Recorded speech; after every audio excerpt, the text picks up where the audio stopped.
na maisha yetu, na hivyo kile ulichokikusudia siku ya leo utupatie kwa ajili ya maisha yetu ya wokovu, tuko tayari kukipokea, na tunaomba utusaidie kutufahamisha yaliyo mapenzi yako. Adui asipate nafasi katika ibada ya siku ya leo. Tunaomba utusaidie tunapoanza hata tutakapohitimisha, tuone mkono wako Bwana ukituzingira. Tawala fahamu zetu na akili zetu, na utuongoze na kutusaidia. Ndilo ombi letu kupitia jina lako Yesu uliye Bwana na Mwokozi wa maisha yetu. Amen. Kanisa Maranatha, na kama nilivyozungumza, siku ya leo ni siku maalum ya msisitizo wa huduma za wanawake. Kwa sababu ni siku maalum, na hivyo kuna somo maalum ambalo lilikuwa limeandaliwa kwa ajili ya wanawake, ama msisitizo wa hizi huduma za wanawake ndani ya kanisa. Na miongoni mwetu tuna viongozi wa idara ya huduma za wanawake, akiwepo Tuandisiwe, lakini pamoja na ndugu yetu Sarafina. Lakini pia tunabarikiwa kuwa naye Sarafina kwa sababu alikuwa changamoto ya msiba, na hivyo Bwana amefanikisha kumrudisha salama. Hivyo tunamshukuru Mungu wa mbinguni kwa kuruhusu tuwe pamoja naye katika ibada ya siku ya leo. Limefanyika changizo la wanawake, na hivyo linaenda sambamba na somo ambalo liko mbele yetu. Na ninamshukuru Mungu kuruhusu niwepo katika sehemu ya huduma ya leo. Kiukweli sikustahili kusimama hapa mbele na sikupangwa mimi, lakini basi kama nilivyozungumza, Mungu naye anakuwa na ratiba zingine pia. Wako waliopangwa kuhudumu katika somo la leo kwa mujibu wa ratiba zetu za kanisa, lakini kwa mapenzi mengine ya Mungu tumepata nafasi sisi wengine kusimama hapa mbele kwa ajili ya kuwasilisha somo. Na tunapopata nafasi ya kusimama mbele za watu, si kwamba sisi ni wakamilifu, hapana, ila Mungu anakuwa ana makusudi fulani na maisha yetu sisi wenyewe na wengine. Na hivyo niwaalike katika somo ama ubili linalosema Henani niko hapa. Hili ndilo somo ambalo tutakuwa nalo kwa dakika chache ambazo Mungu ataruhusu kuzitumia kwa siku hii ya leo. Ni Juni 13 ya mwaka 2026. Masomo haya yanahusu msisitizo wa huduma za wanawake.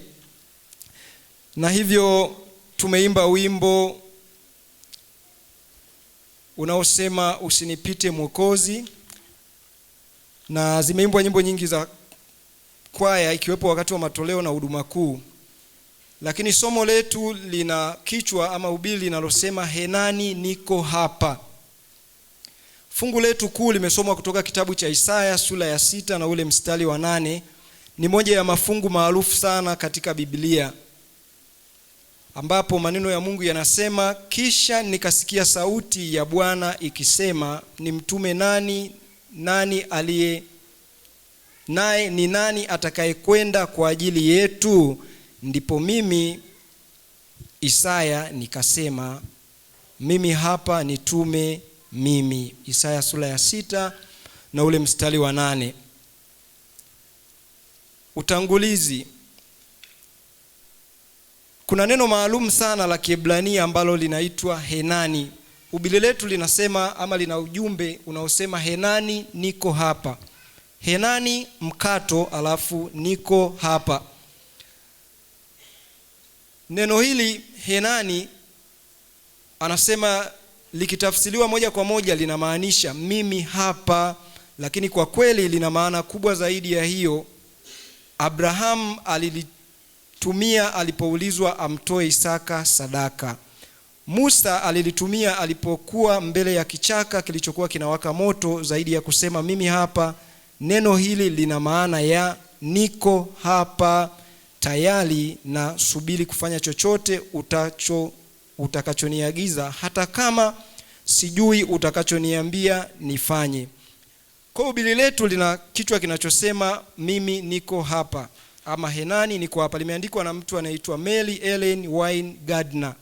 Ni mwanamke huyu, kwa sababu ni siku maalum ya haya masomo ya wanawake. Haya, Yumkini watu wakati wanajiuliza maswali ya kwamba kama sasa ni somo la wanawake, kwa nini mwanaume amesimama mbele? Jamani, mimi nina kidogo ni sehemu ya idara ya hawa wana wa kike, kwa hivyo basi imenidondokea zamu ya kuliwasilisha.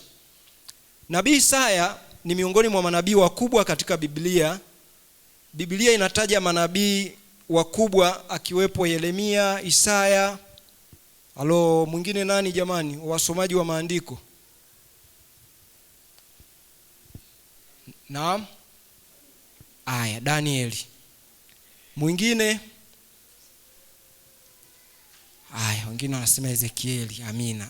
Wengine tutaendelea kuwatafuta. Nabii Isaya ni miongoni mwa manabii wakubwa katika Biblia kulingana na ujumbe aliouandika ambao Bwana alimtumia. Na wengine kitabu hiki hupenda kukiita kama Biblia ndogo, hasa ujumbe ambao kimesheheni ama kuubeba unaomfunua Mungu, wokovu na masomo mengine ya Ukristo.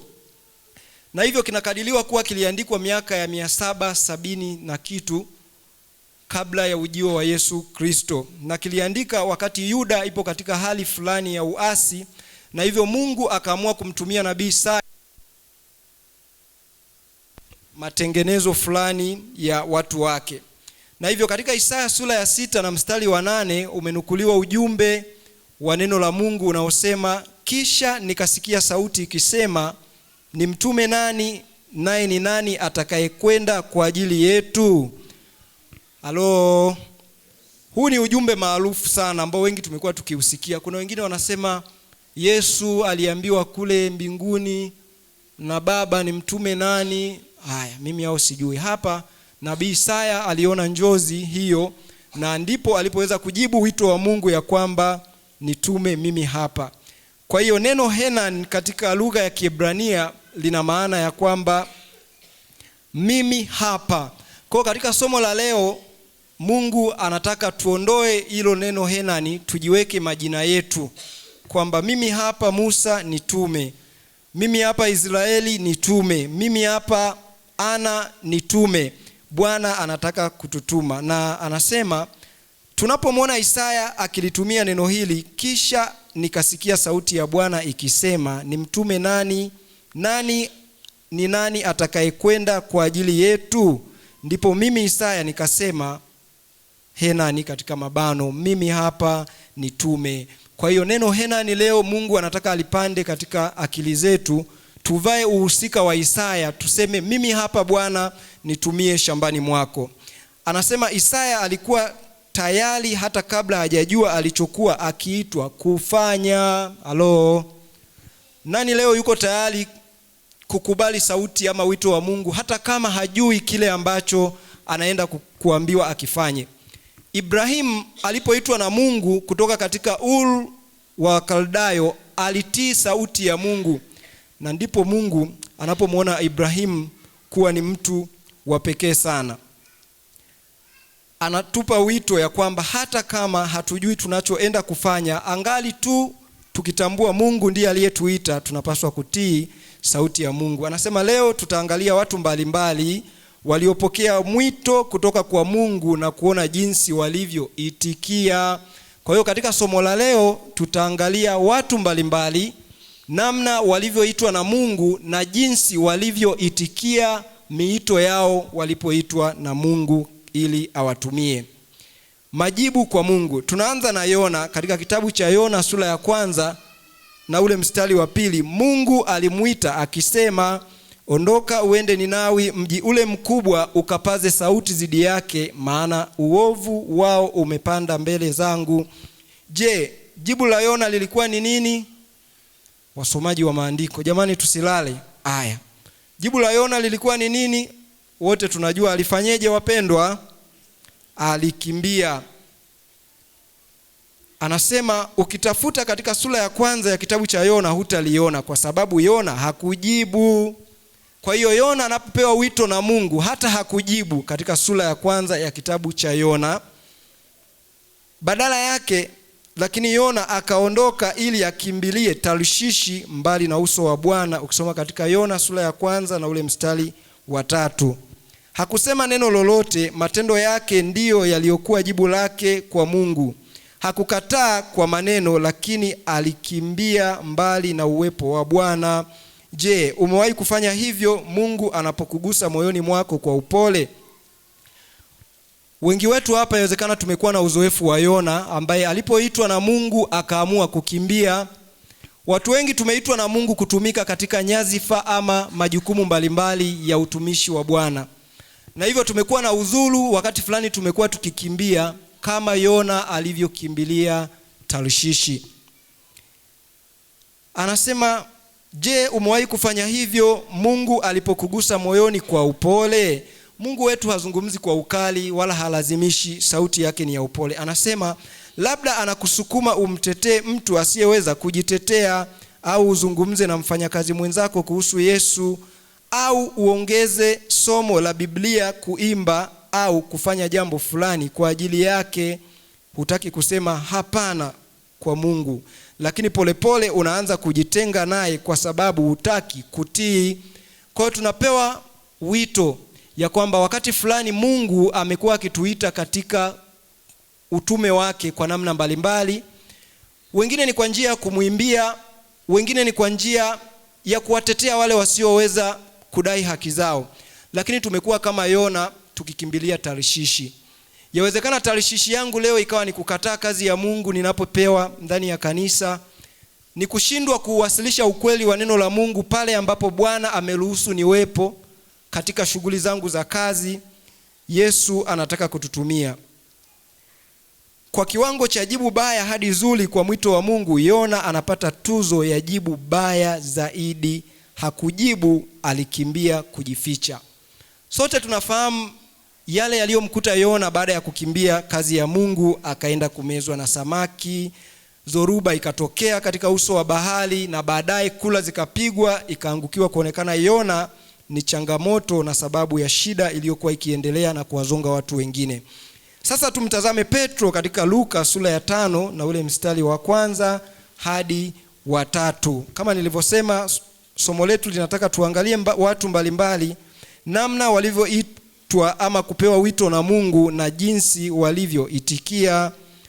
Luka sura ile ya 5 mstari ule wa 1 mpaka wa 3. Nitasoma maneno ya Mungu, yanasema hivi: ikawa makutano walipomzonga wakilisikiliza neno la Mungu, yeye alikuwa amesimama kando ya ziwa la Genesareti.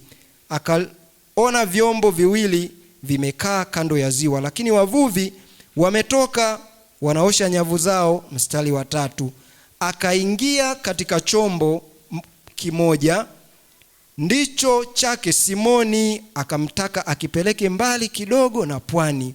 Akaketi akawafundisha makutano ali chomboni. Aya, mtumishi mmoja wa Mungu alikuwa anasema neno hili ali chomboni lina maana nyingi.